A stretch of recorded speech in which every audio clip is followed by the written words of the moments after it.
ಪೌಷ್ಟಿಕ ಆಹಾರ ಅಂತಂದ್ರೆ ಏನು?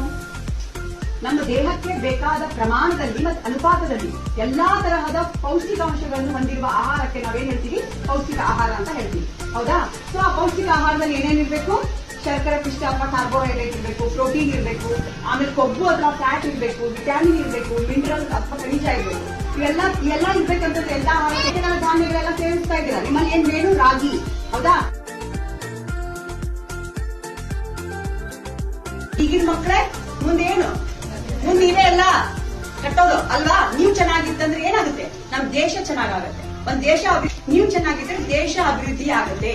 ದೇಶ ಅಭಿವೃದ್ಧಿ ಆದ್ರೆ ನಮ್ಗೆ ಆರ್ಥಿಕ ಅಭಿವೃದ್ಧಿ ಕೂಡ ಚೆನ್ನಾಗಾಗುತ್ತೆ. ಟೀ ಕಾಫಿ ಕುಡಿಯೋ ಬದಲು ರಾಗಿ ಮಾಡಿದ್ರೆ ಸ್ವಲ್ಪ ನೀವು ಗಟ್ಟಿ ಆಗ್ತೀರಾ.